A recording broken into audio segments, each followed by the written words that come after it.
Can COVID is an open science collective dedicated to rapidly mobilizing and sharing knowledge to help inform Canada's COVID-19 response. To learn more about us or how to join our community, you can visit our website at cancovid.ca. Hello everyone, and welcome to this week's edition of Can COVID Speaker Series. Thank you for joining us today. My name is Rosa Stalteri, and I lead the knowledge translation manager for Can COVID. I lead the research and evaluations team, and your moderator for today. I have the pleasure of introducing you to this week's speaker, Dr. Jolanta Piszczek, who is the chair at the BC COVID Therapeutics Committee, and also affiliated with the BC Ministry of Health at the University of British Columbia. Dr. Andrew Morris may join us today, so we will get started though with Dr. Piszczek's presentation. And our title for today is Managing Mild to Moderate COVID-19 Disease in Patients, Evidence-Based Guidance in BC and Ontario. And so without further ado, I will hand over the mic and floor to Dr. Piszczek. Thanks. Great, thanks so much, Rosa. So as Rosa mentioned, I'm a full-time dedicated chairperson of the BC-19 COVID Therapeutics Committee. Before I get started and letting you know about our approach, our recommendations and operations here in BC, I just wanted to describe the committee for you because every province has got their own therapeutics committee, and really the structure and function of these committees explain or underline their work. I want to review the recommendations of our committee and give you some supporting data as to why we made these recommendations. I want to share some epidemiological data from BC. Our patients across Canada are really not that different from one another, so maybe something that I'll share today will spark some ideas in your province, wherever you may be from. And I also want to highlight some practicalities and some operation issues that we've encountered in BC, and I'm sure many of you are feeling the same woes and trials and tribulations with these therapeutics. So just a little bit about us. We're a group of 21 clinicians, and we represent every health authority in BC from north to south. So really our lens is to increase equity and decrease variance in care so that every patient, no matter where they are, if they're in the Metro Vancouver area or up north, gets the same access to care. And that's actually very, very difficult to do. We are funded by the Ministry of Health, and we report through a large provincial group led by an associate deputy minister. So because we're so integrated, we have a very operations focused lens. Even though we are a guidance body, we do consider policymakers and clinicians and what that looks like on the ground for them. So we don't just simply offer library services or knowledge synthesis and translation. We really have a very practical lens, and we want to make sure that everything that we recommend is operationalizable in the province of British Columbia. It's specific to our population, and we really want to instill confidence in prescribers. So we do a lot of resource development, and I'll share those resources with you. You're welcome to use them. And we do a lot of training rounds, making sure that clinicians are up to date on their knowledge with COVID-19. So just jumping in as to what have we recommended so far. So as of February 1st, we did issue recommendations and recommended Normatrovir ritonavir, which is the brand name Paxlovid, as a first-line therapy for patients who meet eligibility criteria. And I'll define that in a second. If drug-drug interactions or contraindications prohibit this, we do recommend sotrovimab as an alternative. Unfortunately, in BC, we have not been able to operationalize remdesivir. It's a 3-day injectable product in outpatients. So we do still have that product. We do use it, but it's only for those who are mildly to moderately ill in a hospital setting. So many patients are being admitted right now with COVID and not from COVID. They're not requiring oxygen support, but they are hospitalized. They might be hospitalized for something else. So in those patients who meet eligibility criteria, remdesivir is an option for them. We don't recommend combining therapies. There's no evidence for doing that. The absolute and relative risk reductions with these therapeutics is already very high, so it probably wouldn't be additionally beneficial to use them together. We chose Normatrovir as a first-line option because it is a fully licensed product. It has a notice of compliance issued by Health Canada, and it's not licensed under the interim order, or as the FDA would say, emergency use authorization, as sotrovimab is. There is a very large study, EPIC-HR, that characterized the safety and efficacy of that product. That is a peer-reviewed article as of last week. And it is a final study. There's final data reported. There's no further results from that study that we are anticipating. COMET-ICE is a very evidence-based product as well. It was there was a large trial that was published, COMET-ICE, in the New England Journal of Medicine in November, but it is just an interim analysis. So it's that 580 odd patients out of that 1,100 patients who were in the study that were reported. So it is not yet finalized, and it is licensed under an interim order. We are also seeing more and more of the BA2 variant in British Columbia. I'll show you those rates in a bit. So we do have concerns with the generalizability of a monoclonal antibody that was studied before the era of Omicron, and how does that translate into efficacy, clinical efficacy, as more and more variants of concern emerge. And of course, it is an IV product, so there is quite a number of practical considerations when comparing it to an at-home treatment that patients can take orally.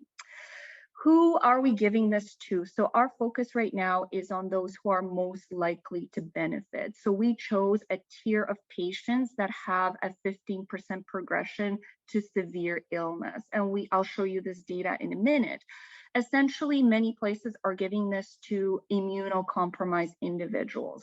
In British Columbia, we had a group that defined who immune-compromised people were to prioritize them for vaccines. And these patients were given a title of clinically extremely vulnerable, or CEV.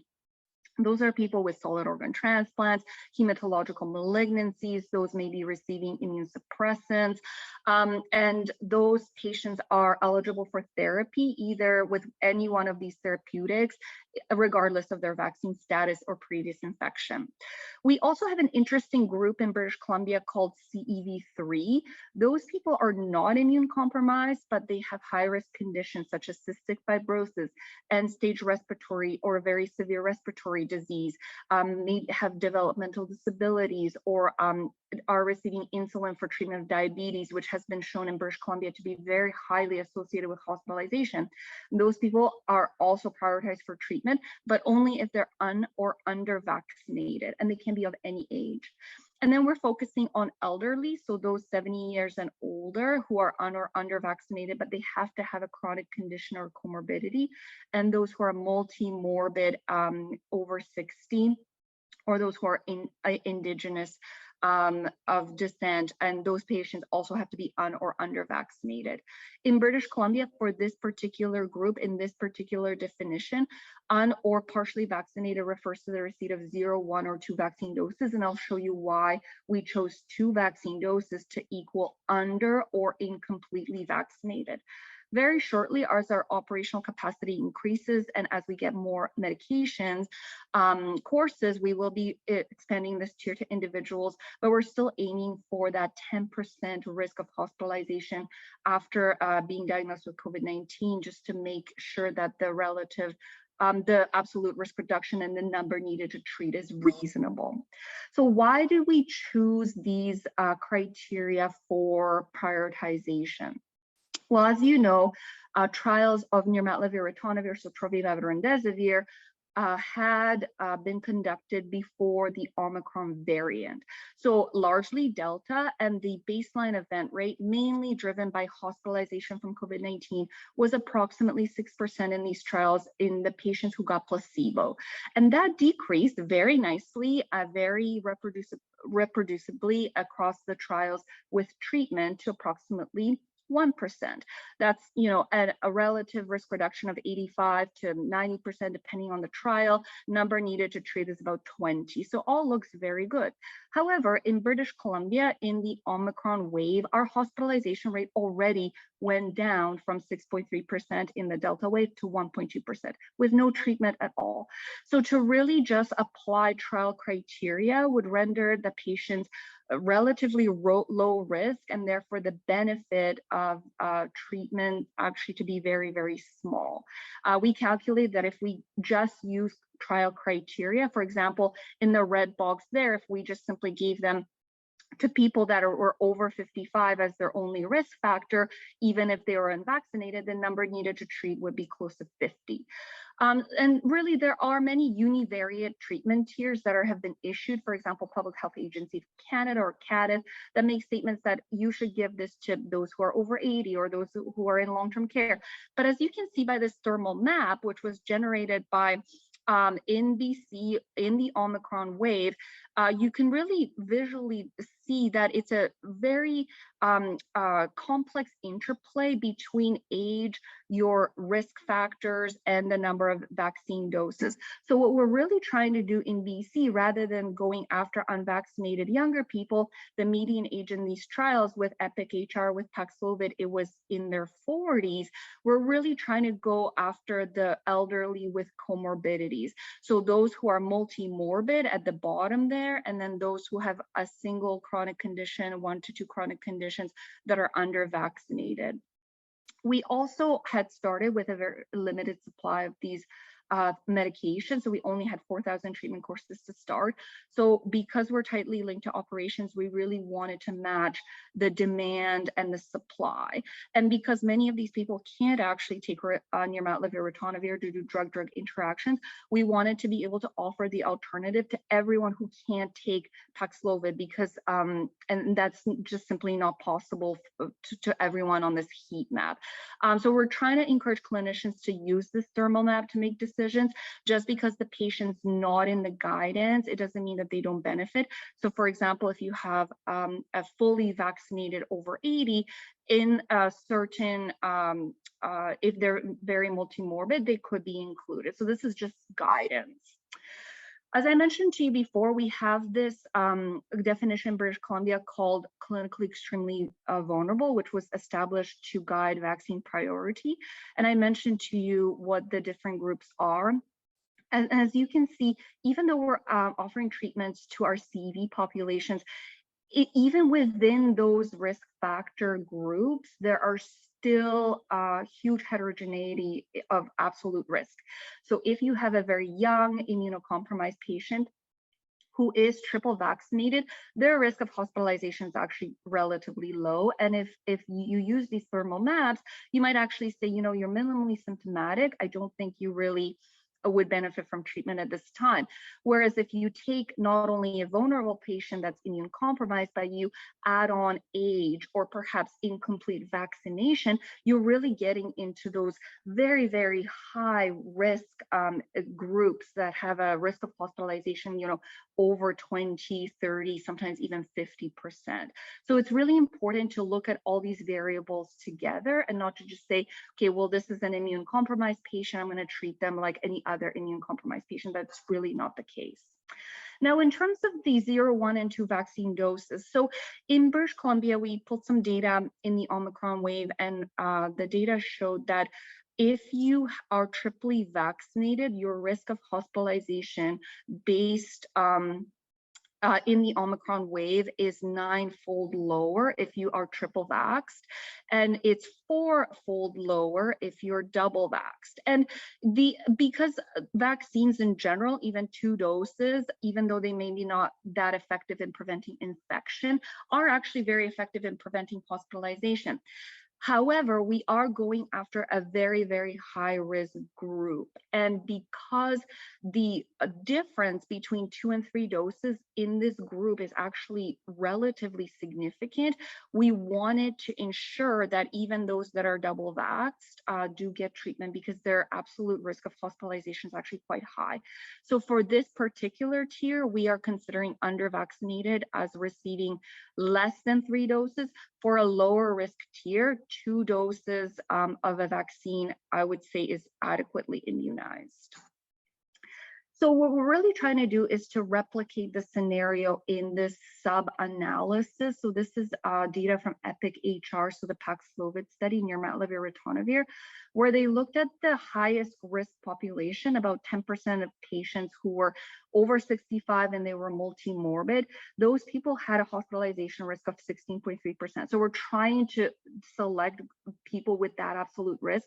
And with therapy, according to this subgroup analysis, the relative risk reduction is actually very high. It's about approximately 92%. And if this data is actually generalizable to real life, then we hope to generate a number needed to treat that's actually very, very small, so less than 5, hopefully.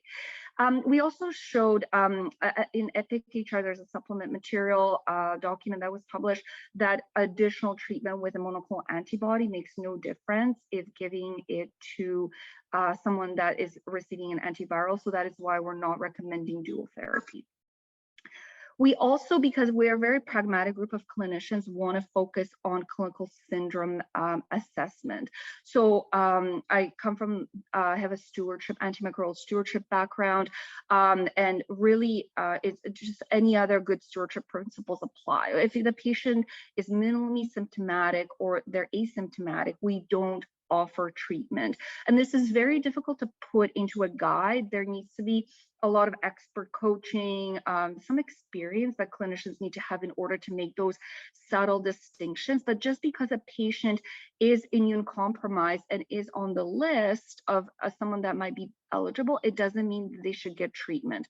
So really, we are trying to impress upon clinicians that if someone has a very mild illness that's barely symptomatic, that person is far less likely to progress than those who have moderate COVID-19. So moderate COVID-19 is defined as having lower respiratory tract disease. So those people who have pneumonia on X-ray, they might have increased work or breathing or dyspnea. They're still saturating over 94%, but they may have lower O2 sats. Those people have a far greater chance of progressing to needing oxygen support than those that have upper respiratory tract symptoms, maybe a mild headache. We're also emphasizing to look at the illness trajectory. Even someone that's immune compromised, who is clearly clinically improving on their own without treatment, they don't need to be treated. And sometimes that watchful waiting approach, if you're within the symptom window, is appropriate. So someone calls on day 1 saying that they just tested positive. They're not that sick. It's reasonable to give them 24, 48 hours to see how the treatment ensues. And often our expert clinicians all over the province are able to really discern that patient from you're really needing therapy today to maybe having a bit of time and giving them a bit of time for watchful waiting. We also do acknowledge that the 5-day symptom window is just a guide, that just what was used in the trial. In the Pine Tree trial of remdesivir, 7 days was used. So we are giving some flexibility, for example, for drug transport to a remote rural area. If that adds an additional day or 2, we're definitely okay with that because that is just a guide. So what are some consideration and challenges? So we are finding that Normatrovir ritonavir is very challenging with drug-drug interactions. And even though we've developed extensive drug-drug interaction guide and how to manage some of these people, there's still, because we're going after multi-morbid polypharmacy type individuals, it is very challenging. We're running into issues with anticoagulants, so those on rivaroxaban or apixaban. We're running into issues with ticagrelor and clopidogrel. A lot of patients use opioids. There's a lot of substance use disorder. Fentanyl is a problematic drug-drug interaction. So is methadone. Some of these can be managed, and we've gone to great lengths to try to guide clinicians, but there's still quite a number of patients who just cannot take this. So our renal patients, dialysis patients, solid organ transplant patients, because of the interaction with tacrolimus and cyclosporin and the absence or lack of therapeutic drug monitoring when someone has COVID-19, it's very, very prohibitive. There are issues with alternatives, so there isn't a perfect alternative out there, and we are looking more and more to the BA2 variant. It's only 2.5% prevalent in BC right now, but there is perhaps a loss of activity with sotrovimab.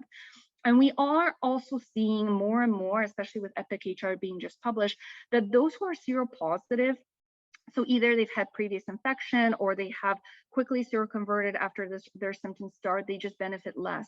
So if we're offering this to vaccinated individuals who are not immune compromised, what is the actual absolute benefit in that population? And that's actually still unknown. So we do struggle with that quite a bit. So that's a huge challenge. Just finish off with some principles for implementation in terms of where we are operationally. So we are trying to approach patients with equity, look at the highest risk patients. We want to roll this out safely, and we want to be evidence informed. And we have a supply and demand matching system. So whatever tiers we open up, we want to make sure we have the drug to treat those patients. Centralized medication distribution plan. I mentioned our focus on sort of training and teaching. Also want to, we have a centralized and common prescription form that prescribers use that are also being used with monitoring and evaluation. And of course, a centralized mechanism to serve those without GPs in BC that we have a very scarcity of family doctors. In terms of rollout, and this is now my last slide, at first, we rolled out to infectious disease prescribers and those specialty programs such as cancer, renal, cystic fibrosis, and transplant. And we're currently rolling out to long-term care, emergency departments, and the centralized COVID intake system. And then hopefully in the next month or so, we are going to democratize prescribing to physicians and nurse practitioners. And then these are our resources. If you just go on the BC CDC website and Google COVID Therapeutics, you'll see all of these different guides, and of course, feel free to browse and take whatever it is that suits you in your practice. That's it. Dr. Piszczek for an amazing presentation from BC. And now we're going to be hearing from Ontario, but I just want to let everyone know that usually we have a 10-minute Q&A, but because we have another presentation, the session might be a little longer. And we might not be able to get through all the questions, but we'll try our best.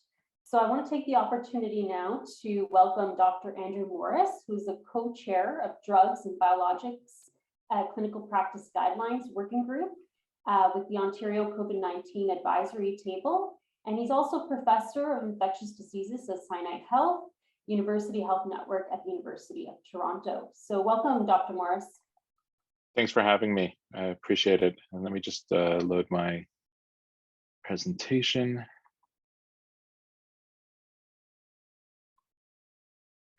Even though Dr. Piszczek and I didn't prepare in advance to make sure we weren't overlapping, I anticipated some of the slides, so I hopefully there isn't too much duplication. And I really enjoyed that last presentation. It was really fantastic. So I'm going to try and just give a little bit of a twist. Hopefully we will have a fair amount of time because I don't want to overlap more than unnecessary. As I think was already mentioned, these guidelines are guidelines. We see it the same way as the BC group does. They're based on the best available evidence and what we have consistently been dealing with. And I would say that pretty well every province and territory in the country has been dealing with challenges around drugs and biologics supply, as well as all those issues around distribution and administration. Here you can see the link. I've done all this work with really an amazing working group, which is very interdisciplinary, as well as my co-chair, Dr. Menaka Pai.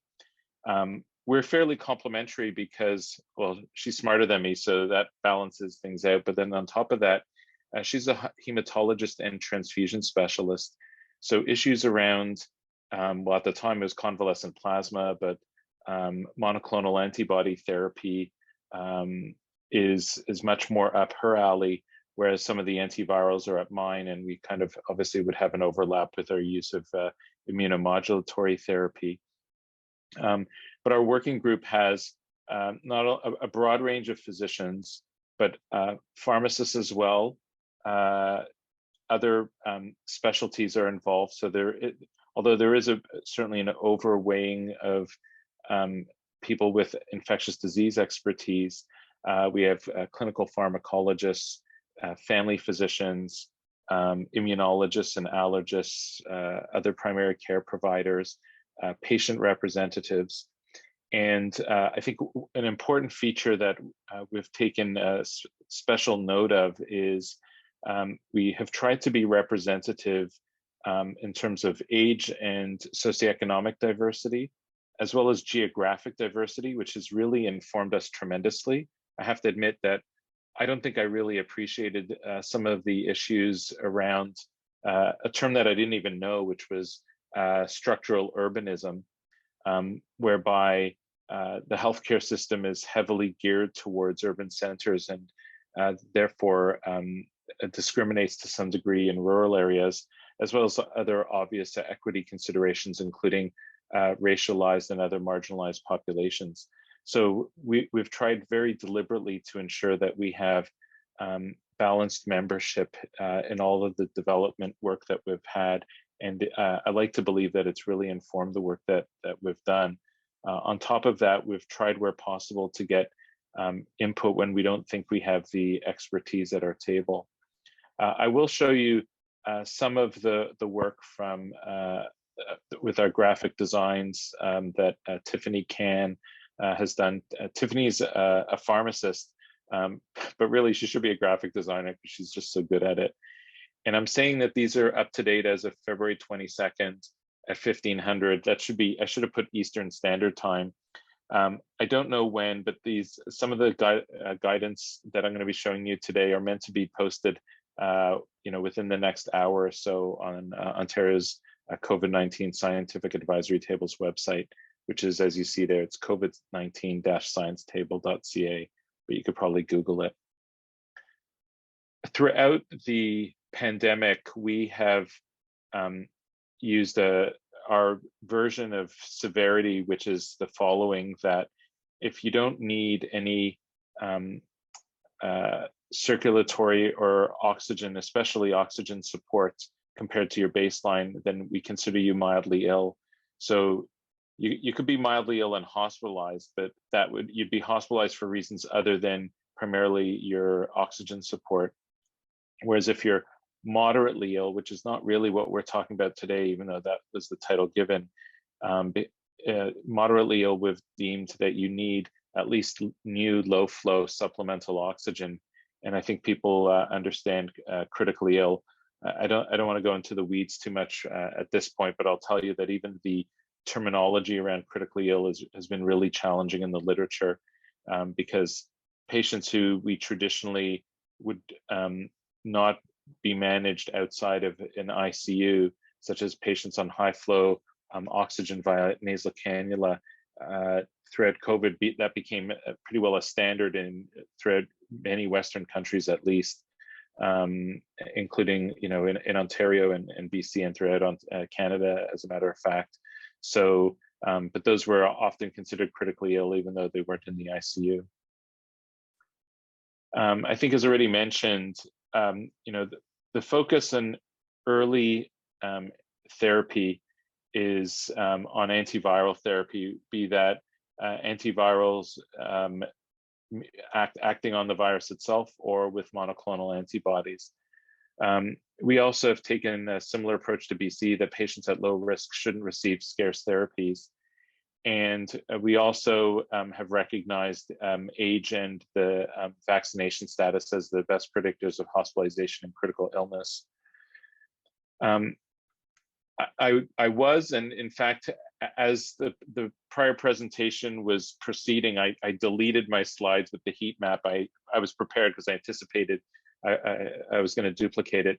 Unfortunately, in Ontario, this is about as good as we have right now in terms of what we know in terms of hospitalization risk. Most of it is cumulative up until and including the Omicron wave. There is some data that just came out over the weekend by Kevin Brown's group at Public Health Ontario, but it doesn't really add tremendously more to the heat map. It just shows us that Omicron is substantially less impactful in terms of severity of illness, hospitalization, death than Delta and prior variants. And what you can see here is that If we look at age alone, there's no question that there's this exponential gradient that increases, and especially with the unvaccinated, but even with breakthrough cases. But I will say that we've been heavily informed by the BC data, and I'll show you how in today's update, how we've used the BC data, which is aligns fairly well with how BC's come out, but there are some differences. I'll point out that pretty well all the studies that are in the literature that have just been reviewed earlier, and I'll go over a little bit as well, focused on hospitalization. There are some implementation issues. I don't think it differs across the provinces. Sotrovimab, remdesivir, and Normatrovir, ritonavir, or Paxlovid, they're provided by the federal government. They've been so far procured by the federal government. They've been provided to the provinces free of charge. That differs from Fluvoxamine, which is relatively cheap, and Budesonide, which I'll say is less cheap, but those aren't provided by and large by the federal government. For people who are eligible in Ontario, those are available through the Ontario Drug Benefit Plan, which goes to people who are over age 65 or who receive disability benefits of some kind or require other social assistance. And of course, those there, but for people who aren't eligible for those, then Fluvoxamine and Budesonide come out of pocket. We've had a considerable shortage of Sotrovimab, but that was changed just over the weekend, as a matter of fact. And the remdesivir supply appears substantially stronger as of our weekend update as well. Led by Todd Lee, several of us looked at the relative costs and benefits of the various therapeutics according to the data that we have available. It just came out in Open Forum Infectious Diseases. It's available online, and it'll be in their next print. What you can see here is the number needed to treat to prevent a hospitalization, and we just assumed a 10% risk without treatment. It's fairly comparable between Normatrovir, ritonavir, Sotrovimab, and remdesivir. And in fact, they're so comparable that the differences could be really up to chance rather than real differences. I'll also point out that from an infectious diseases point of view, I don't think we've had an outpatient therapy that has been so potent in its effectiveness to prevent disease as we've seen with Normatrovir, ritonavir in the published data. I'm not in any way saying that there aren't concerns around generalizability and potential biases in the study, EPIC-HR, that's been presented. But it is noteworthy that its relative risk reduction, and really Sotrovimab and remdesivir are comparable, are so high that it's really without parallel in infectious disease data. The reductions for example, for things like community-acquired pneumonia and pyelonephritis aren't even as high. Fluvoxamine and Budesonide, these are our best estimates. They are not without concerns in terms of the high certainty or the degree of certainty of evidence as opposed to these other agents. But the effect is still pretty substantial. So this isn't online as of this minute, but it will be going online. It should be going online today. And I apologize for the small font, but I'll walk you through this. So this is for mild disease. And what we came to is that there are a variety of different risk factors that people may have: obesity, diabetes, heart disease, lung disease, cerebral palsy, intellectual disabilities that include Down syndrome, which is obviously one of the most potent risk factors for hospitalization and severe disease, sickle cell disease, kidney disease, and liver disease, moderate or severe. And we use that along with concerns around immunocompromise. And immunocompromised, we recognize, and I really enjoyed reviewing the BC approach to immunocompromise. And to be honest with you, it's been a work in progress for us. But certainly people who we consider to be unlikely to effectively respond to a 3-course regimen of vaccines would be considered immunocompromised enough to warrant therapy. And that means assuming that they're unlikely to be able to fight off SARS-CoV-2 without any additional help. And so we've really put in 3 sort of categories or approaches to therapeutics. One is sort of an age and risk factor approach. One is that immunocompromised individuals. And then the 3rd category that we put in was pregnancy. We really struggled with pregnancy over time. One of the things, and I see that BC, you mentioned that, Dr. Piszczek mentioned that 15% was the cutoff. We actually started off with a 10% cutoff, sorry, 15% also, but we actually moved it down to 5% as a 5% risk of hospitalization. And that was based on feedback with leaders in the healthcare system and in public health into what the healthcare system could actually benefit from and what were perceived cost benefits in terms of therapeutics. So you can see right at the top there that we considered higher risk individuals have a 5% or greater risk of hospitalization, and a standard risk is less than 5%. And as I said, that's different than what's currently posted on our website, because this is a new change that's going to come forward. What this made the biggest difference with pregnancy, because in Ontario at least, the risk of hospitalization for all pregnant individuals was around 7%. And it only increased when you added risk factors. And by the time you added the risk factors, they would have already been eligible for most of the therapeutics that we were recommending previously. But now what this means is that all pregnant people who have not, or who are unvaccinated warrant early therapy, and then not unless they have, and the rest are basically considered standard risk, unless they have additional risk factors. But those additional risk factors make them eligible by age and number of vaccine doses and risk factors anyways. So you can see here that we've got this sort of age matrix, the number of doses that they've received, and the collective number of risk factors. And obviously, age 70 or over, most of them would be getting, if they got symptomatic COVID, they would be getting early therapy, but it's less if they're ages 40 to 69.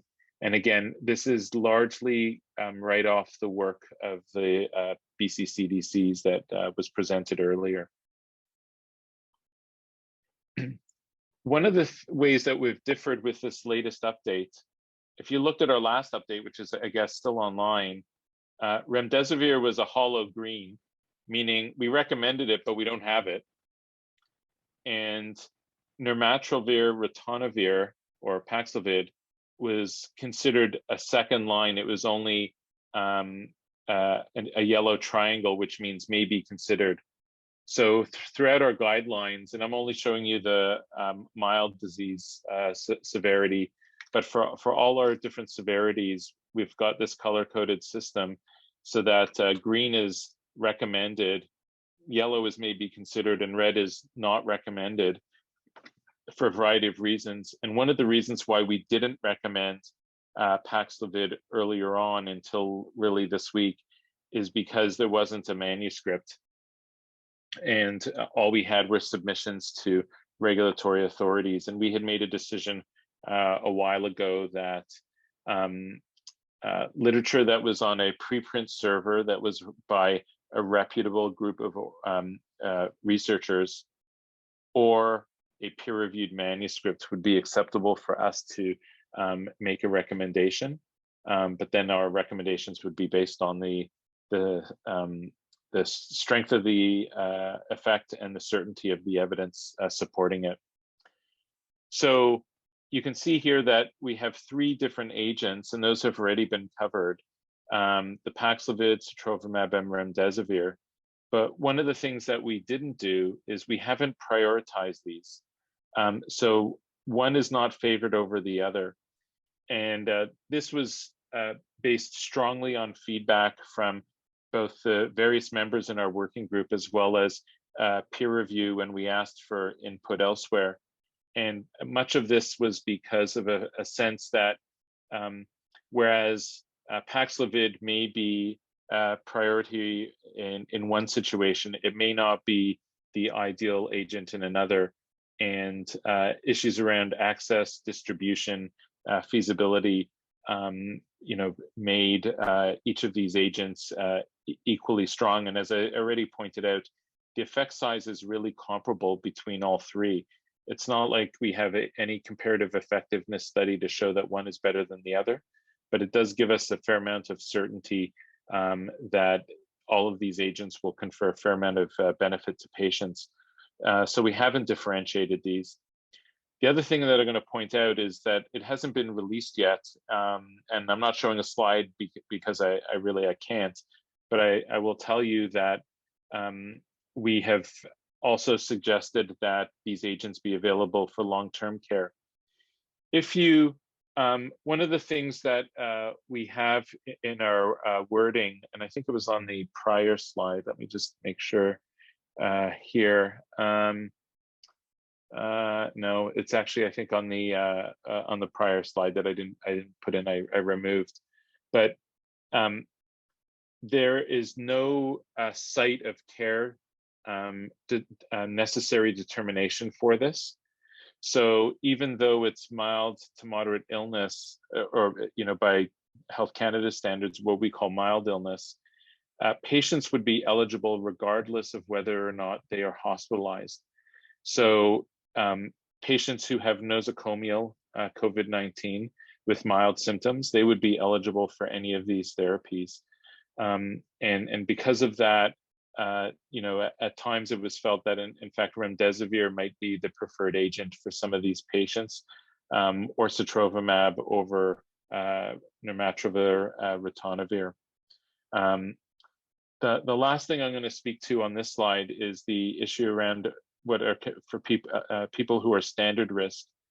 And you'll see that we don't recommend any specific therapy for patients who are standard risk, but we do recommend that, or we do state that fluvoxamine or budesonide can be considered for those patients.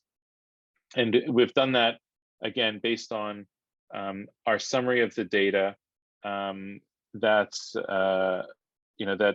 these agents have some degree of certainty of effectiveness. The certainty is somewhat lower, but the strength of benefit is substantial. And in particular, our patient partners told us that these are therapies that they would have wanted if they had the opportunity at the time, even if they were at lower risk, they would want the potential of benefit, recognizing that especially fluvoxamine isn't without potential complications. I think the last few things I want to say about Normatrovir, ritonavir is that on our website, we've partnered with the University of Waterloo, colleagues there, and pharmacists throughout the province, as well as pharmacists with experience in HIV, to have supporting documents to help prescribers and pharmacists in managing the drug interactions and how to prescribe. These are just some of the graphics from that. The one thing that I'll highlight, because it's gotten probably the most positive feedback of all, is an extensive list of medications with this symbol alongside each medication to say whether Paxlovid is contraindicated with current and recent use within the past 28 days, or anywhere up to, even though there's a drug interaction, it probably isn't clinically relevant, and how to proceed along. And again, this has received a lot of positive feedback. I think many pharmacists have found this quite helpful. I learned today that in several jurisdictions, both in Europe and even in Canada, only a very, very small fraction of patients who are being considered for Normatrovir, ritonavir are actually receiving it. And I think that speaks to the very real challenges around that agent. And it certainly makes us wonder, how well it's going to make an impact in overall patient care. I think I'm going to actually skip, because most of these things were covered already, the sotrovimab, remdesivir, and these slides. I'm just going to point out what I've already mentioned before around fluvoxamine and budesonide. Fluvox is cheap, but it's got challenges with the drug interactions, the tolerability. It's especially caffeine, right? So you get boosted caffeine levels. So we think a pharmacist should always be involved. And for budesonide, it's relatively expensive, certainly compared to fluvoxamine. We don't know if other inhaled steroids might work. Certainly ciclesonide is the one that has been used the second most in therapies or in clinical trials with COVID. But it's had, I'll say, equivocal results. And most of us involved in the guidelines development have remain uncertain, both with fluvoxamine and budesonide. And we certainly don't know what to do in terms of combination. So I'm going to stop there, and hopefully that gives us a substantial amount of time for discussion. Thank you so much, Dr. Morris. We are a little bit over time, but we will try to get through some of the questions that we received from the chat box. So I'll start from the bottom. And the first one is in regards to the pediatric population. How would the risk look like based on those risk factors? And I think Dr. Piszczek, you said you would be. Yeah, so we looked at some BC specific data, and we found that even the clinically extremely vulnerable kids, so those who are transplant recipients, hematological malignancies, or on significant immunosuppressants, they simply don't have that hospitalization rate in the teens that our adult counterparts have. So in looking at pediatric data and consulting with pediatric infectious diseases and other experts, we're offering therapy to kids who are immune compromised, but they have to have an additional risk factor.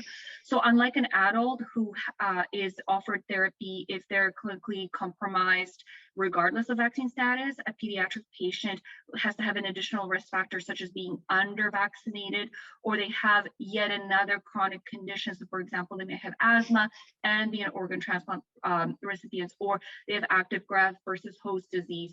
So overall, we're not offering sotrovimab to many kids.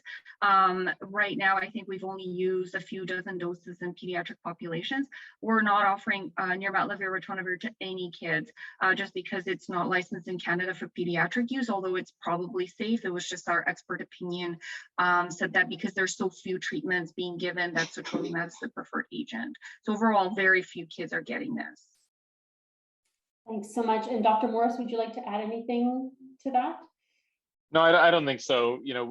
Our working groups really tried to stay away from pediatric guidance. Hospital for Sick Children have provided their own guidance for in Ontario, but it's very consistent with what Dr. Piszczek had just mentioned.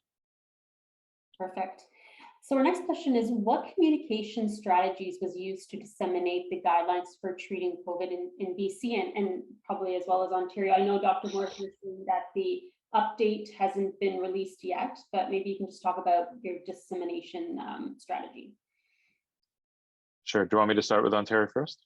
Sure. Yeah. We'll go okay. Sure. So, so a few things. First of all, the health professionals that are involved in particular are pharmacists and physicians. So we have leaders in those communities in our working groups. So they themselves have played a role in terms of with their networks and providing guidance. The Ontario Science Tables website has been widely referenced and used. It's a very visible website. It's received over 1 million hits in the last year alone. So it's very prominent. So when we post it there, most people know to look right there for it. And then on top of that, we've used social media, so Twitter in particular. So whenever there's an update, both the science table and myself and or Dr. Pi will usually do a thread on Twitter to go over the guidance.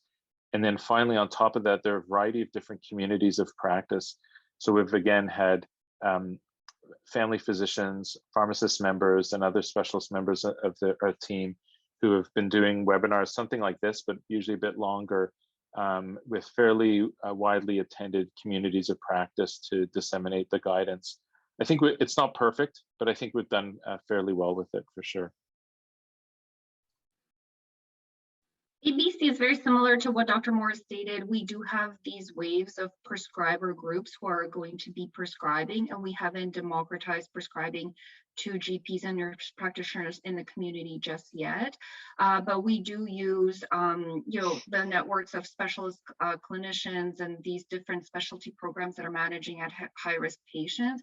And then very shortly, as we do democratize prescribing, there's going to be public health messaging to encourage patients to self-identify, take a self-screener online or via telephone. We have an 811 line that's very similar. And they will be going through a centralized call system. So it'll be on the patient to really self-identify and connect with a prescriber. So it's that push versus pull system, and we hope to switch to more of the self-identification and self-management on the patient's level. Thank you so much. So our next question, and this will be our final question given our time, but how do complications of remdesivir, for example, with kidney damage, compare with fluvoxamine? Sorry if I mispronounced that. Maybe Dr. Morris, you want to take the first stab at that? The complications, I'm not really sure. Remdesivir, although it has some limitations in terms of patients who are eligible, it's an extremely well-tolerated agent. Similarly, fluvoxamine, there are challenges, especially with drug interactions, and certainly there is some tolerability issues, especially with the interactions and with some older adults. And then there's been some other concerns around in patients who have, mental illness and an early treatment of fluvoxamine. But relatively speaking, remdesivir is surprisingly well tolerated, based not only on the literature, but in our clinical experience. And Dr. Piszczek, would you like to? Yeah, I'd echo that, and many members of our committees are inpatient practitioners, so because we don't really use fluvoxamine very much, or especially in the hospital, really don't know how it compares to complications of fluvoxamine. I've seen renal toxicity very infrequently with remdesivir. There's that cyclodextrin component that's renally eliminated, so that's a caution. But I would echo Dr. Morris's sentiment that really I have not seen significant tolerability issues with that drug. Perfect. Well, I do want to end the session here, but I want to just say on behalf of the CanCOVID team and our network, I'd like to extend our sincere thanks to both you, Dr. Piszczek and Dr. Morris, for sharing with us the important work on managing mild to moderate COVID-19 disease in patients from BC and from Ontario. And I do want to just take a few moments here to let you know about our upcoming events. So on February 23rd, tomorrow, we have a special seminar series with CITF on Omicron and other variants of concern. Finding Our Way Forward is the title. And our next speaker series, which is on March 1st, next week, which will be on the implementation of a text-based service to support population and mental health during the COVID-19 pandemic, presented by Dr. Strudwich and Dr. Breisling. So hope to see you all next week and our next events. And this concludes today's event. Thanks for joining us. Thank you. Thanks for having me. We would like to thank our speakers and members of our network for their continued support and participation in Canada's pandemic response. If you are interested in learning more about CanCOVID or joining our Pan-Canadian COVID-19 Research Network, please visit our website at www.cancovid.ca.